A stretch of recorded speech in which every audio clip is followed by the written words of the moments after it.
गाय और शेर की कहानी। एक पहाड़ी के नीचे रामगढ़ नाम का एक गांव था। गांव के सारे जानवर हरी घास खाने के लिए सुबह उसी पहाड़ के ऊपर बसे जंगल में जाते और शाम होते होते घर वापस आ जाते थे। हर दिन की तरह लक्ष्मी नाम की एक गाय अन्य गायों के साथ उसी पहाड़ के जंगल में घास खाने के लिए गई थी। वह हरी घास खाने में इतनी ज्यादा प्रसन्न थी कि वह कब एक शेर की गुफा के पास पहुंच गई, उसे पता भी नहीं चला। शेर अपनी गुफा में सो रहा था। वह पिछले 2 दिनों से भूखा भी था। जैसे ही लक्ष्मी शेर की गुफा के पास पहुंची, गाय की खुशबू से शेर की नींद खुल गई। वह शेर धीरे धीरे गुफा से बाहर आया और गुफा के बाहर गाय देखकर खुश हो गया। शेर ने मन ही मन सोचा कि आज उसकी 2 दिनों की भूख मिट जाएगी। वह इस तंदुरुस्त गाय का ताजा मांस खाएगा और वह सोचकर उसने एक तेज दहाड़ लगाई। लक्ष्मी शेर की दहाड़ सुनकर डर जाती है। जब वह अपने आसपास देखती है तो वहां दूर दूर तक उसको कोई भी दूसरी गाय नहीं दिखी। जब वह हिम्मत करके पीछे मुड़ी तो उसे सामने शेर खड़ा हुआ दिखाई दिया। उस शेर ने लक्ष्मी को देखकर फिर से दहाड़ लगाई है और लक्ष्मी से कहा, मुझे 2 दिनों से कोई शिकार नहीं मिल रहा है। मैं भूखा था, शायद इसीलिए भगवान ने मेरा पेट भरने के लिए तुझे मेरे यहाँ भेज दिया है। आज मैं तुझे खाकर अपनी भूख मिटा लूंगा।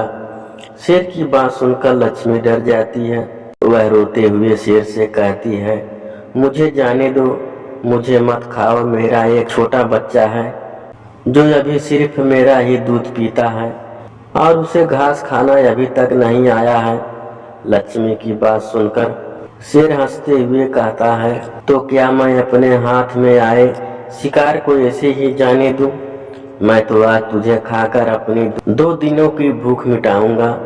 शेर के ऐसा कहने पर लक्ष्मी उसके सामने रोने लगी और विनती करते हुए कहती है कि आज मुझे जाने दो, मैं आज अपने बछड़े को आखिरी बार दूध पिला दूंगी और उसे बहुत सारा प्यार करके कल सुबह होते ही तुम्हारे पास आ जाऊंगी। फिर तुम मुझे खा लेना और अपना भूखा पेट भर लेना। शेर लक्ष्मी की यह बात मान जाता है और धमकी देते हुए कहता है कि अगर कल तू नहीं आई तो मैं तेरे गांव आऊंगा, फिर तुझे और तेरे बेटे को दोनों को खा जाऊंगा। लक्ष्मी शेर की यह बात सुनकर खुश हो जाती है और शेर को अपना वचन देकर गांव वापस चली जाती है। वहां से वह सीधे अपने बछड़े के पास जाती है, उसे दूध पिलाती है और बहुत सारा प्यार करती है। फिर बछड़े को शेर के साथ हुई सारी घटना बताती है और कहती है कि उसे अब अपना ख्याल खुद ही रखना होगा। वह कल सुबह होते ही अपना वचन पूरा करने के लिए शेर के पास चली जाएगी। अपनी माँ की बात सुनकर बछड़ा रोने लगता है।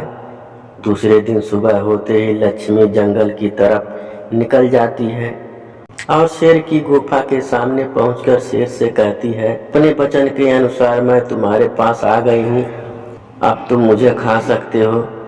गाय की आवाज सुनकर शेर अपनी गुफा से बाहर निकल कर आता है और भगवान के अवतार में प्रकट होते हैं। वह लक्ष्मी से कहते हैं, मैं तो बस तुम्हारी परीक्षा ले रहा था, तुम अपने वचन की पक्की हो। मैं तुमसे बहुत प्रसन्न हुआ। तुम अब अपने घर और बछड़े के पास वापस जा सकती हो। इसके बाद वे उस गाय को गौ माता होने का वरदान भी देते हैं और उसी दिन के बाद से सभी गायों को गौ माता कहना शुरू कर देते हैं। कहानी से सीख हमें जान की बाजी लगाते हुए भी अपने दिए हुए वचन को पूरा करना चाहिए। यही हमारे व्यक्तित्व को दर्शाता है।